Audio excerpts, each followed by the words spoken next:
এই জুলাই অভ্যুত্থানের পর যে ছেলেটার উপর আমার সবচেয়ে বেশি প্রথম ভালো লাগা ছিল এটা ছিল সার্জিস।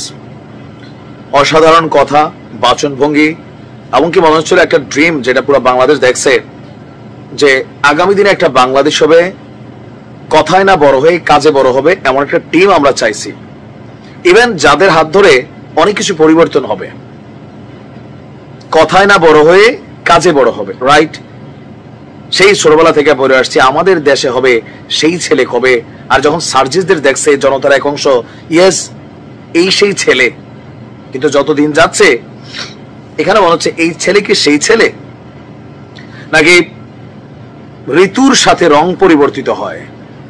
আমি বিএনপি করা বা ছাত্রদল করা একটা ছেলেকে যতটা অনার করতে পারছি, এখন সার্জিসে পারছি না। স্রোতের সাথে আওয়ামী লীগের সাথে আওয়ামী লীগ, বঙ্গবন্ধুর জন্য মুখ দিয়া ফেনা, আবার স্রোতের বিপরীতে আইসা পুরা গোষ্ঠী উদ্ধার করা, শেখ হাসিনার ফাঁসি নিশ্চিত করা, নির্বাচন হবে না, কেউ যদি মুখে আনে আনা যাবে না, এরকম নানান বক্তব্য, দায়ের চেয়ে আসার বড় টাইপের। এতদিন তারা ছিল সমন্বয়ক, বাট এখন সমন্বয়ক আর নাই, বৈষম্য বিরোধী নাই। তারা এখন কারা? একজন রাজনৈতিক দল, দেশে আরো এরকম 54টা রাজনৈতিক দল আছে, তারা একটা দল, তারা কথা বলবে, আমরা সমালোচনা করব, এটাই স্বাভাবিক যদি চান্স ক্রিয়েট হয়। আমাদের কাজই এটা, ক্ষমতাকে প্রশ্ন করা। গতকালকে সার্জিসের যে বক্তব্য নিয়ে তোলপাড় হয়েছে, দুইটা নিয়ে, এক তো ছাত্রদল ইস্যুতেও পোতাই গেছে, বলছিল যে ছাত্রদলের হ্যাঁ এক গ্রুপ সন্ত্রাসী টোকাই, শাকিলের সাথে অনেকের সম্পর্ক। পরে আবার বলতেছে আমি ছাত্র দলকে বুঝাই না, ওই একটা অংশ মানে দুই একজনকে। বাবা তুমি একজন বললো, আবারও বুঝাই, সিলেটে জনৈক বদরুল ছিল, সে খাদিজাকে ভালোবাসতো, কিন্তু খাদিজা তাকে মন দেয় নাই। সেই কারণে বদরুল ক্ষিপ্ত হইয়া কোন এক চৈত্রের দুপুরে নারিকেল ছোলানো লম্বা রান্দা নিয়ে খাদিজার মাথায় টুস টুস করে কয়েকটা কোপ দিয়েছে। তারপর পরের দিন এই জাতি বদরুল লীগের সাথে পরিচয় হইয়াছে।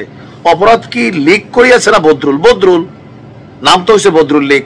এখন ছাত্র দলের একজনের নাম যখন তুমি বলছো, পুরো ছাত্র দলই কানেক্টেড হয়ে যাচ্ছে, যার কারণে ছাত্র দলের সভাপতির ঘুম নাই, চেহারা শুকাই গেছে, সংবাদ সম্মেলন করা লাগছে, সাংবাদিকদের নাস্তা পানি খাওয়ানো লাগছে। এখন তুমি এসে বলতেছো আমি পুরো দলকে মেনশন করি নাই। এই ধাক্কা সামলাইতে না সামলাইতে আরেক ধাক্কা, কোনটা? বিএনপি আলাদা ধরছে যে বাবা তুমি কথা কম বলো। সার্জিসটা কিন্তু সবাই এখন আক্রমণাত্মক ভঙ্গিতে ধরছে। কেন? থাকে না যে আসলে আপনার মুখ দিয়ে আপনি কতটুকু বলবেন এটা বুঝতে হবে। ইচড়ে পাকা টাইপের হয়ে গেছে বিষয়টা, এখন ইচড়ে পাকা। তো বিএনপির তোপের মুখে যে আপনার সার্জিসের বক্তব্যটা ছিল যে শেখ হাসিনাকে দেশে এনে ফাঁসির মঞ্চে না নেওয়া পর্যন্ত কেউ যেন নির্বাচনের কথা না বলে।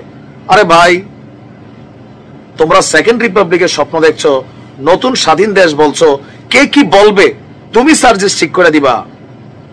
তাহলে তো তুমি ওই যে পুরোনো ছাত্রলীগ করছো তোমার ভিতরে রয়ে গেছে, বাইরেছে না তো। এটাই তো ফেসিজমের আওয়াজ।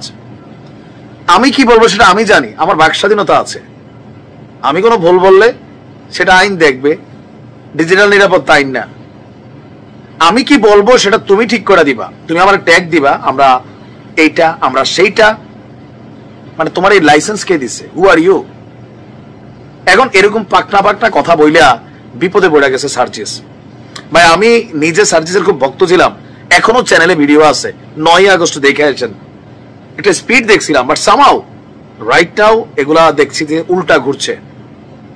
আচ্ছা, তো এখন এই যে বক্তব্য দিয়া ঠেলা সে সামলাইতে না পাইরা, এখন সে বলছে যে এই বক্তব্যের সঙ্গে নাকি সরাসরি নির্বাচন পিছিয়ে যাওয়ার যে সম্পর্ক দেখানো হচ্ছে সেটা কখনো সেভাবে সম্পর্কিত। তো কোনটা কোনটা? বিএনপি মনে করছে যে শেখ হাসিনার ফাঁসি কালকে যদি গ্রেপ্তার হয় 15 বছর লাগবে। তো এই 15 বছর নির্বাচন না হলে ক্ষমতায় কে থাকবে? ইউনূস কাকা আর তোমরা ভোট ছাড়া। এখন তো চিন্তা করছে, কথা নালাই কইছি কি, ওই সাদিক আব্দুল্লাহ না জানি কি নাম ছেলেটার, সে একটা কথা বলছিল যে এদের অতিরিক্ত কথা বলা বন্ধ করতে হবে। অতিরিক্ত কথা বলা, আর অতিরিক্ত কথা বলে এক একজন এরকম ঘাড়গোন নাড়া দিয়া, হ্যাঁ এটা পুনপুন্না ভাব আসছে, এটা থাকবে না। বৈষম্য বিরোধী প্ল্যাটফর্মে তোমাদের বিপরীত অবস্থান নিয়ে নিচ্ছে, প্রাইভেট নিয়ে নিচ্ছে। তুমি কার খালু বাবা? এখন সবাইরে সেট করে তোমরা 10 জন মিললে কি পুরো বাংলাদেশ? এখন তার বক্তব্য যে সবচেয়ে গুরুত্বপূর্ণ বিষয় হচ্ছে লাশ কোথা হচ্ছে এটা খুঁজে বেড়াচ্ছে।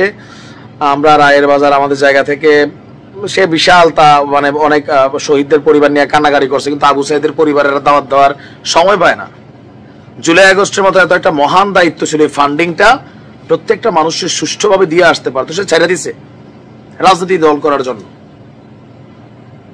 এখন এসে বক্তব্য চেঞ্জ করলে যে মানে শেখ হাসিনার ইস্যুটার সাথে নির্বাচন, তোমরা তো বলতেছো যে নির্বাচনটা মুখে আনা যাবে না, অন্য সার্কামস্টেন্সে নির্বাচন পিছাইতে পারে, ডাজন্ট ফ্যাক্ট। কিন্তু শেখ হাসিনার ফাঁসি না হলে বিচার না হবে তো কেউ নির্বাচনের নাম মুখে আনবে না। যদি কেউ আনে, যারা নির্বাচন চায় না তারা এটা সেটা কি হোয়াট, এটা পরামর্শ ফ্রিতে হচ্ছে, যা বলবা ভেবে চিন্তে বলবা, নয়তো বিপদে বলবা। শেখ হাসিনার একটা ওয়ার্ড শেখ হাসিনারে বাংলাদেশ ছাড়া পালাইতে বাধ্য করছে। কি ছিল প্রশ্নটা? ওটা কি মুক্তিযোদ্ধার নাতি নাতিরা পাবে না, রাজাকারের নাতি নাতিরা পাবে? জাস্ট একটা ওয়ার্ড, মিস ওয়ার্ড, শেখ হাসিনার এই সাম্রাজ্য ভাঙা চুরা তোমরা তস্তস করে দিতে পারছো। তুমিও বুঝো, ছাত্রলীগ করে আসছো, ব্লুটুথ বয় কিন্তু হ্যাভি মেধাবী, বাট থাকে না যে অতিরিক্ত মেধা মাঝে মাঝে বিপর্যয় কানে। যা বলবা ভেবে চিন্তে বলো। আমরা চাই বাংলাদেশের তারুণ্যরা লেট করুক। আমিও ভাই মুরব্বীদের বিপক্ষে। ওই যে এক জীবনে এমপি হয়েছে বাবা, একদম কবরের ঠ্যাং যাওয়ার এক পর্যন্ত এমপি, আইসিইউতে ঢুকা পর্যন্ত এমপি, তারপর এমপি কে, তার পোলা, তার মাইয়া, মাইয়ার জামাই, গোষ্ঠী জ্ঞাতি। I don't like this. পরিবর্তন আমরা চাই, নতুনরা আসতে হবে, ইয়াং জেনারেশন লিড করতে হবে।